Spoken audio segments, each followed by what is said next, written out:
बिस्मिल्लाहिर्रहमानिर्रहीम। अस्सलाम वालेकुम नाज़रीन इकराम, मैं हूं मखदूम शहाबुद्दीन और आप देख रहे हैं मेरा फेसबुक और यूट्यूब चैनल। उम्मीद करता हूं आप सब लोग बखैर वाफियत होंगे और जहां भी होंगे अपने अहले खाना समेत खुश भी होंगे और महफूज भी। नाज़रीन इकराम, अनप्रेसिडेंटेड विजुअल्स हैं जो इस वक्त लाहौर से सामने आ रहे हैं। आज कप्तान के खिलाड़ियों ने और अहलियाने लाहौर ने, जिंदा दिलान ने तख्ते लाहौर को हिला कर रख दिया है। लाहौरी आज छा गए हैं और तमाम तर परेशानियों, तमाम तर रुकावटों, तमाम तर कंटेनर्स के बावजूद अवाम के समुंदर ने तख्ते लाहौर को और मरियम नवाज की हुकूमत को लर्जा दिया है। अनप्रेसिडेंटेड विजुअल्स तो मैं आपके सामने रखूंगा, लेकिन आज की इस वीडियो के एजेंडे पर कुछ और बातें भी हैं। एक तरफ तो पाकिस्तान तहरीक इंसाफ मोमेंटम गेन कर रही है, तो वहीं दूसरी जानिब इनके खिलाफ हर मुमकिन इकदाम उठाया जा रहा है। पंजाब हुकूमत इस वक्त बौखला चुकी है और मुकम्मल तौर पर बौखलाहट में पीटीआई का वो जलसा जिसकी इजाजत हाई कोर्ट ने दी, उसकी इजाजत तो अब ये नहीं ले सकते थे, लेकिन रोड़े बड़े अटकाए हैं, यहां तक कि बिजली भी बंद कर दी गई। लेकिन कप्तान के खिलाड़ियों ने किस तरह से टेबल्स टर्न किए हैं, मैं ये डिटेल्स भी आपके सामने रखूंगा। आज की इस वीडियो के एजेंडे पर बिलावल और आसफा भुट्टो का वॉकआउट भी है और ये जो इस वक्त हुकूमत है इसकी मुनाफिकत पर भी हमने बात करनी है।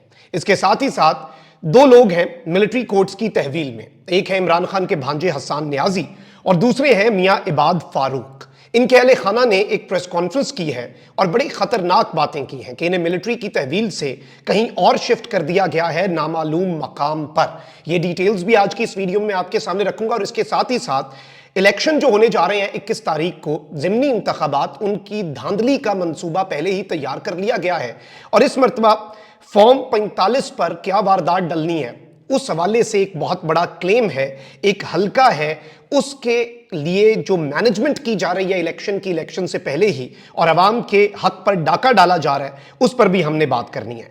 सारी की सारी चीजें एक एक करके मैं आपके सामने रखता हूं। सबसे पहले मैं आपको एक खबर दे दूं, हमारे मुल्क का यह हाल है कि हम एक एटमी रियासत है, हम दुनिया की एक बड़ी फौज है हमारे पास, हम दुनिया की सबसे ज्यादा आबादी वाले मुमालिक में सरे फहरिस्त आते हैं। ये सब कुछ हम देख रहे हैं, ये सब कुछ हमने देखा है, लेकिन इसके बावजूद खबर यह है कि हम दुनिया को ये मैसेज भी दे देते हैं कि हमारा मुल्क बहुत सेफ है, हमारा मुल्क सेफ एंड साउंड है, इन्वेस्टमेंट लाएं। लेकिन पिंडी में अब क्या किया है, वो जो नून लीगी एमपीए के साहबजादे हैं, पिंडी के डिप्टी कमिश्नर, उन्होंने पीटीआई को इजाजत नहीं दी पिंडी में जलसे की। क्यों नहीं दी? कि जी सिक्योरिटी कंसर्न्स हैं। हम सिक्योरिटी कंसर्न्स हैं, एक पार्टी एक जगह पर इकट्ठ नहीं कर सकती, लेकिन आप ये भी परसेप्शन देते हैं कि मुल्क जो है वो बहुत सेफ है। अब हुआ ये है, और इस खबर के ऊपर हंसा जाए या रोया जाए, आई डोंट थिंक कि ये खबर हंसने वाली है। लोग इसे एक मीम के तौर पर भी शेयर कर रहे हैं। ये मकामे मौत है, क्योंकि पार्लियामेंट हाउस पाकिस्तान की सबसे मुकद्दम बिल्डिंग है। जुमातुल मुबारक का बाबरकत दिन, एक एटमी रियासत, वाहिद मुसलमान एटमी मुल्क के सबसे इंपॉर्टेंट तरीन बिल्डिंग पार्लियामेंट हाउस, उसमें इंपॉर्टेंट तरीन दिन जुमातुल मुबारक का दिन, और उसकी मस्जिद से कई नमाजियों के जूते जो हैं वो चोरी हुए हैं। पार्लियामेंट हाउस की मस्जिद में नमाज जुमा के लिए अरकान और आला अफसरान मौजूद थे। इस दौरान मस्जिद से सहाफियों, अरकान असम्बली और कौमी असम्बली सेक्रेटेरिएट के अफसरान के जूते गायब हो गए। बताया जा रहा है कि 20 से शायद नमाजियों के जूते चोरी हुए हैं। ये सिक्योरिटी का हाल है पार्लियामेंट बिल्डिंग का। अब ये बात सिर्फ जूतों तक की नहीं है, यहां से जूते ले जाए जा सकते हैं तो कुछ और भी ले जाया जा सकता है, और अगर कुछ ले जाया जा सकता है इस तरह से तो क्या कुछ लाया नहीं जा सकता? ये बहुत से सवालात हैं जो अपनी जगह पर खड़े रहेंगे। अच्छा, वहीं दूसरी जानिब जो जरदारी साहब के खिताब के दौरान पीटीआई वालों ने एहतजाज किया, अब आप अंदाजा करें कि सीटियां बजाने पर और ये सब कुछ करने पर बिलावल साहब बड़े नाला थे, और बिलावल भुट्टो ने जरदारी की तकरीर के दौरान शोर शराबा करने वाले ऑपोजिशन अराकीन को जंगल का बंदर करार दे दिया। और बिलावल भुट्टो ने कहा कि हमने तो आमरीयतों के मुकाबले किए, हम इनसे डरने वाले नहीं हैं।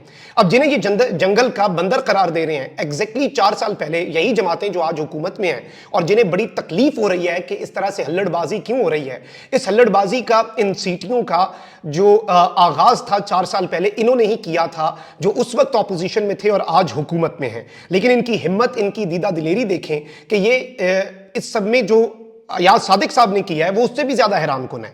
अयाज सादिक साहब ने अरकान कौमी असम्बली जमशेद दस्ती और मोहम्मद इकबाल की रुकनीत ही मुअत्तल कर दिया, इतना गुस्सा है।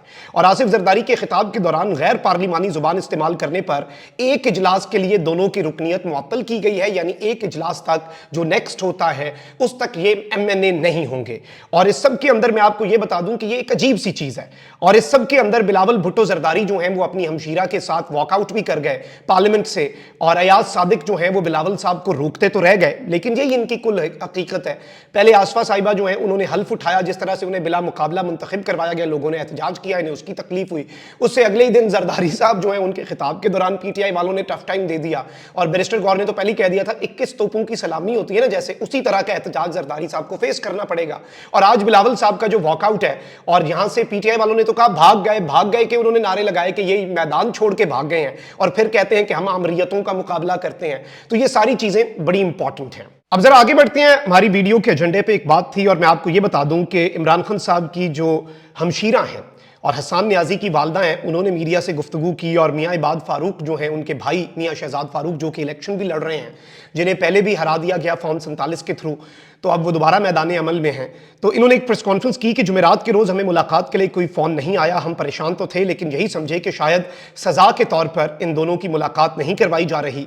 अब हमें वहाँ जाने वाले बाकी लोगों से खबर मिली कि हसन नियाजी और इबाद फारूक को कहीं और शिफ्ट कर दिया गया है।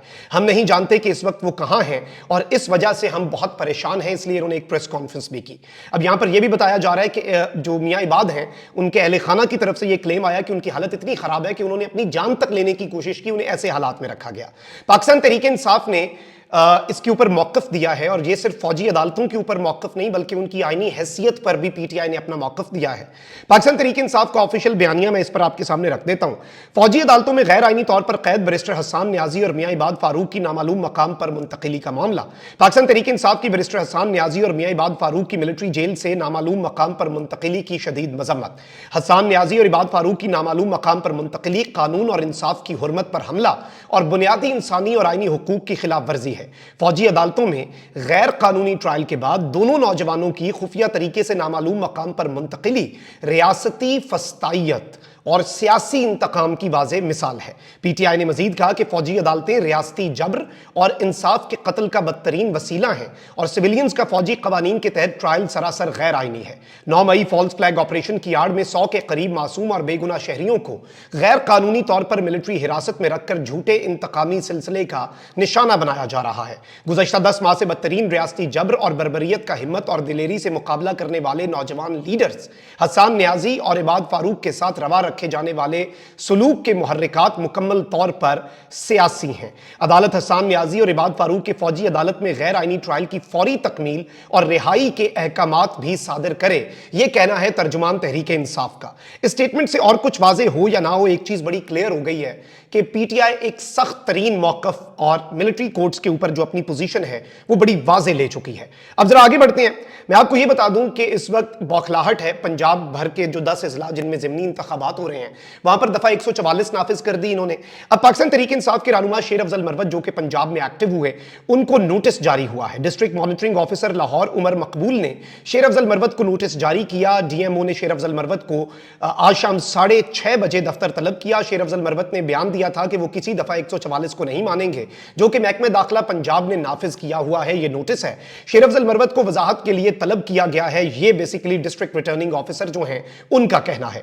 अच्छा, वहीं दूसरी जानिब हुआ यह है कि लाहौर में इस्तेहकाम पार्टी और नून लीग के गठजोड़ वालों को तो रैली निकालने के लिए जगह भी मिलती है, प्रोटोकॉल भी मिलता है, इस्तकबालिया कैंप भी मिलते हैं, लेकिन एक ही चीज उन्हें नहीं मिली, और उनका जो एक IPP वालों का कैंप ऐसा बदतरीन हाल मैंने कहीं पर नहीं देखा। 8-10 बंदे भी नहीं थे। एक चीज इन्हें नहीं मिलती, रियासती प्रोटोकॉल, कैंप, हर चीज मिलती है, इजाजत भी मिलती है, लेकिन अवाम नहीं मिलती।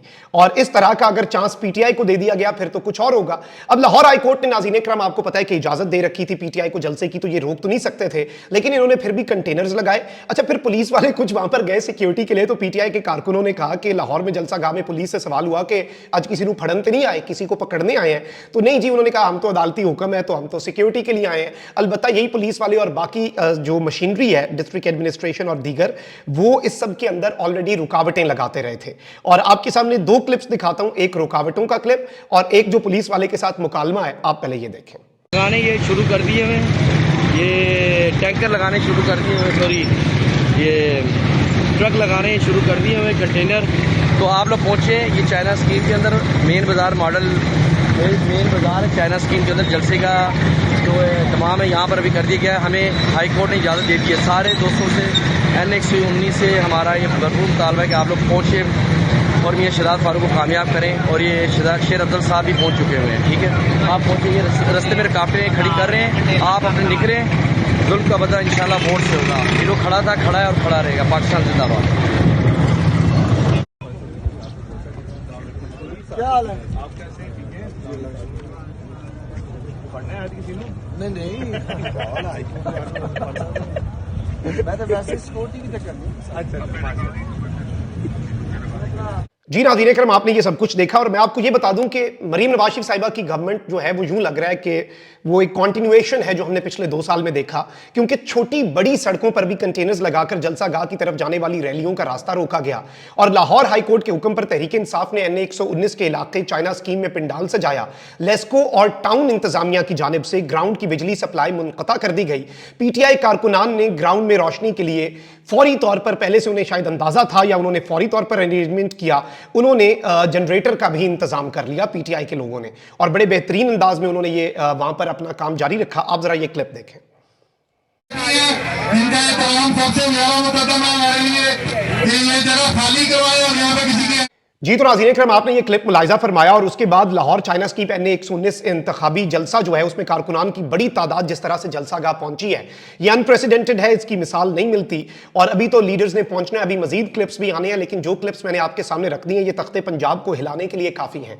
तख्ते पंजाब की बौखलाहट भी इस जानिब एक बड़ा वाज़ेह इशारा है कि इस वक्त तख्ते पंजाब जो है वो लरज़ रहा है। और वैसे भी ये इक़्तिदार, ये हुक्मरान टोला, ये हुकूमत जो बनी है, ये हाउस ऑफ कार्ड्स है, ये किसी भी वक्त मुनहदिम हो सकती है और इस गिरती हुई दीवार को छोटा सा धक्का ही काफी है। लेकिन ये बड़े खौफजदा हैं। शाकिर महमूद अवान एक जर्नलिस्ट हैं, उन्होंने लिखा अलर्ट अलर्ट अलर्ट, इलेक्शन धांधली का प्रोग्राम शुरू हो गया है।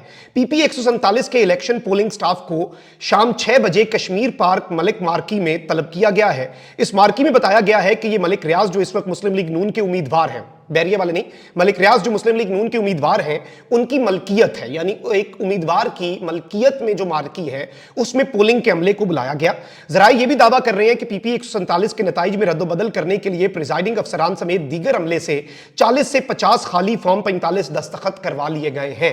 यानी धांधली का जो एक बहुत बड़ा मंसूबा है उस पर भी काम शुरू कर दिया गया है। ये एक अनफॉर्चुनेट चीज है, लेकिन हमारे मुल्क में ऐसे ही मामला चलता है। लेकिन देखना यह है कि अवाम इस सब में क्या करती है और किस तरह से अपने वोट पर पहरा देती है, ये अवाम का भी इम्तिहान है। कमेंट सेक्शन में राय का इजहार जरूर करें। अपना बहुत ख्याल रखिए। अल्लाह निगहबान। पाकिस्तान जिंदाबाद।